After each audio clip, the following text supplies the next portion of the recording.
بات بڑی ضروری ہے، وہ میں نے آپ سے ضرور کرنی ہے۔ ایک آیت ہے قرآن پاک کی سورت بقرہ پہلا سپارہ آیت نمبر 120۔ اللہ تعالیٰ نے ایک حد بیان کر دی، فرمایا وَلَن تَرْضَىٰ عَنْكَ الْيَهُودُ وَلَا النَّصَارَىٰ حَتَّىٰ تَتَّبِعَ مِلَّتَهُمْ۔ فرمایا یہ یہودی اور عیسائی تم سے ہرگز راضی نہیں ہوں گے۔ یہ قرآن ہے اور سادہ ترجمہ تفسیر کی بھی ضرورت نہیں۔ یہ معاہدے کر لیں، محبت کے وعدے کر لیں، یہ تم سے راضی نہیں ہوں گے۔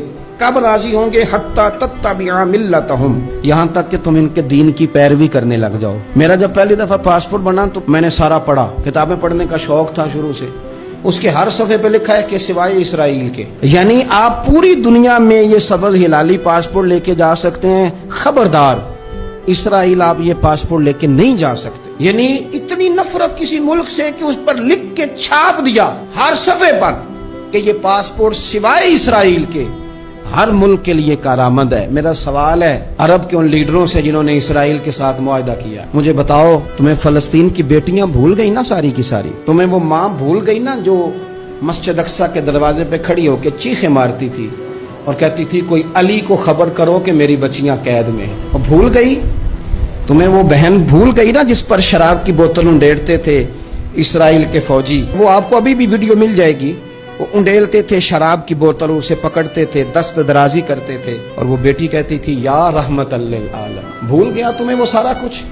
تم نے 1 منٹ لگایا اور تم معاہدہ کس سے کروا رہے ہو؟ امریکہ کے صدر سے؟ اتنا ظلم کیا تم نے، اتنا قاتل کے ساتھ معاہدہ؟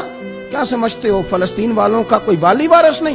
سنو، میرے رسول کریم صلی اللہ علیہ وسلم نے فرمایا میرا کوئی مالدار امتی دنیا سے چلا جائے، پیسے جائیدادیں چھوڑ کے جائے تو اس کی اولاد میں بانٹ دینا، لیکن اگر اس کے ذمہ قرضہ ہو تو میرے پاس آ جانا، میں اپنے امتی کا قرض ادا کروں گا۔ جس کا کوئی وارث نہیں ہوتا مدینے والا اس کا وارث ہوتا ہے، میں قرض دوں گا اپنے امتی کا۔ کیا سمجھتے ہو فلسطینی لاوارث ہے؟ صبح قیامت نبی پاک تم سے سوال کریں گے، تمہیں اللہ کے حضور حاضری دینی ہے۔ کیوں نہیں صلح کرتا اسرائیل فلسطین کے ساتھ؟ لبنان کے ساتھ دوستی کیوں نہیں کرتا؟ شام سارا کٹ گیا اسرائیل کی وجہ سے، آج تمہیں خیال آیا ان کے ساتھ معاہدہ کرنے کا؟ ہمیں سبق پڑھاتے ہو، خدا سے ڈرو۔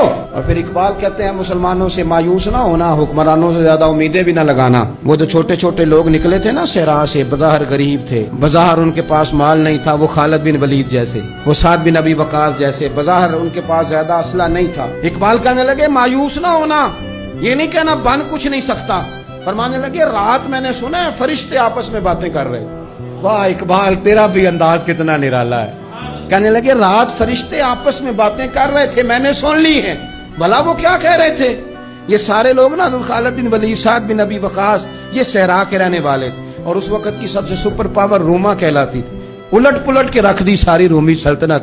تو اقبال کہنے لگے رات فرشتے آپس میں باتیں کر رہے تھے کہ سنا ہے پاکستان کے، ہندوستان کے مسلمان جوان مایوس ہو گئے۔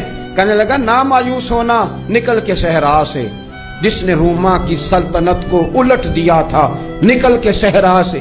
گرمی دیکھو اس شعر کی، ولولہ دیکھو اس مرد کا جو مصور پاکستان ہے، نکل کے صحرا سے جس نے روما کی سلطنت کو الٹ دیا تھا، سنا ہے میں نے یہ قدسیوں سے، وہ شعر پھر ہوشیار ہوگا۔ وہ کل باتیں کر رہے تھے کہ بہت سارے ان میں سے پھر جاگ گئے اور بڑی جلدی وہ بلاک بنائیں گے۔ سنا ہے میں نے یہ قدسیوں سے کہ وہ شعر پھر ہوشیار ہوگا، وہ آئے گا میدان میں، نکلے گا، اور انشاءاللہ یہی چراغ جلے گا تو روشنی ہوگی۔